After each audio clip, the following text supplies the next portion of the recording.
College एक ऐसा समय जब हम सब बहुत से ख्वाब देखते हैं। कोई डॉक्टर बन रहा होता है तो कोई इंजीनियर, कोई राइटर बन रहा होता है तो कोई एक्टर। तो आज की ये कहानी भी एक ऐसे ही लड़के की है जिसका नाम है विनोद बासु। विनोद बासु अपने कॉलेज का सबसे पॉपुलर लड़का, जो कभी अपने टीचर्स की मिमिक्री करके सबको हंसाता तो कभी फिल्मों के डायलॉग अपने अंदाज में बोलकर सबको रोमांचित कर देता। विनोद से जो भी मिलता वो बस यही कहता, यार विनोद, तू जरूर एक दिन सुपरस्टार बनेगा। लोगों से अपने बारे में ये बातें सुनकर विनोद भी एक एक्टर बनने के सपने देखने लगा था। लेकिन सपनों से मंजिल तक के सफर में मजबूरी और जिम्मेदारी के कई मोड़ आते हैं।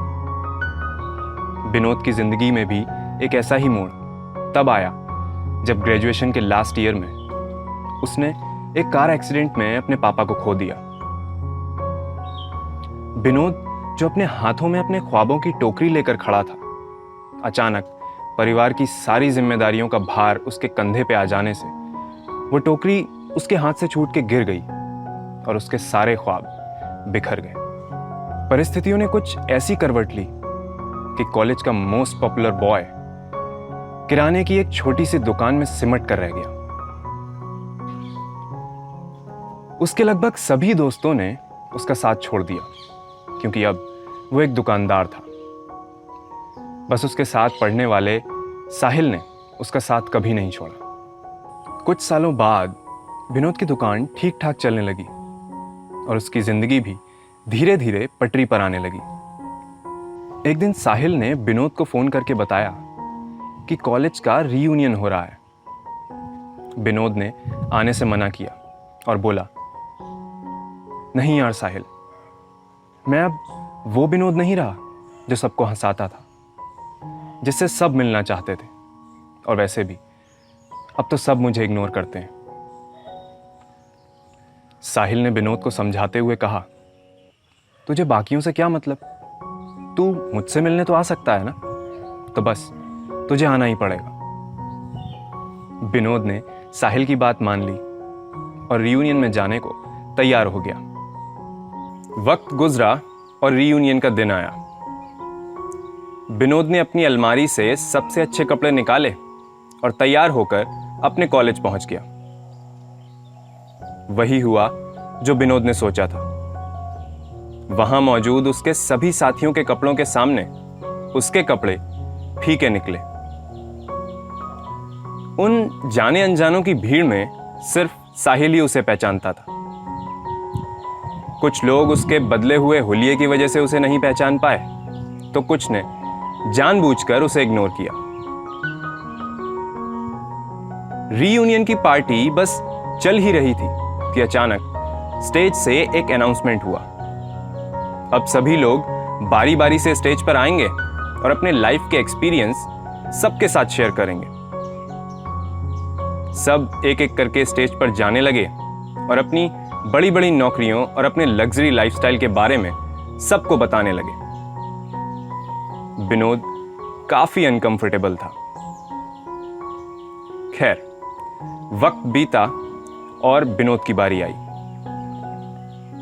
अपने कांपते पैरों के साथ वो स्टेज पर चढ़ा।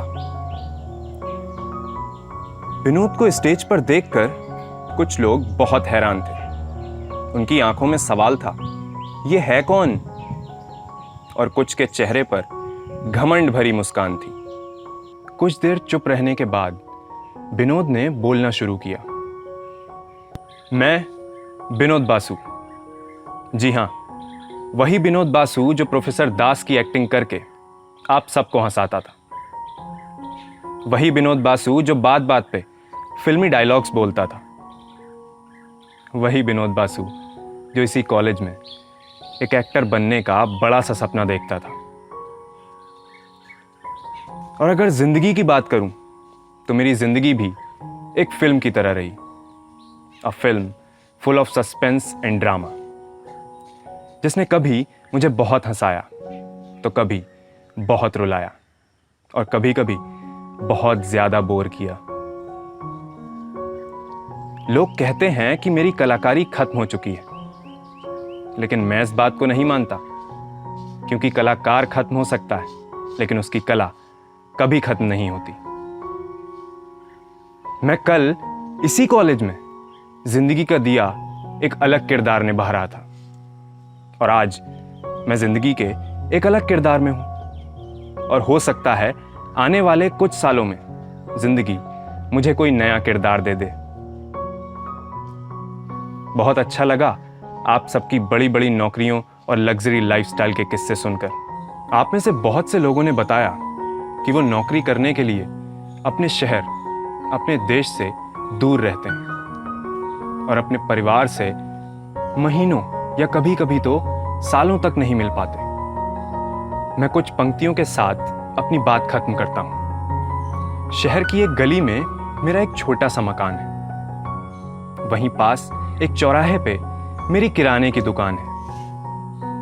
माना थोड़े पैसे कम कमाता हूं, कभी कभी भूख से 2 रोटी कम खाता हूं, लेकिन मैं आप सबसे ज्यादा खुश रहता हूं, क्योंकि रात का खाना मैं अपने परिवार के साथ खाता हूं। धन्यवाद। विनोद की बात खत्म होते ही पूरा कॉलेज तालियों की गड़गड़ाहट से गूंज उठा, और कॉलेज के साथ साथ जिंदगी को भी एक नया सुपरस्टार मिल गया।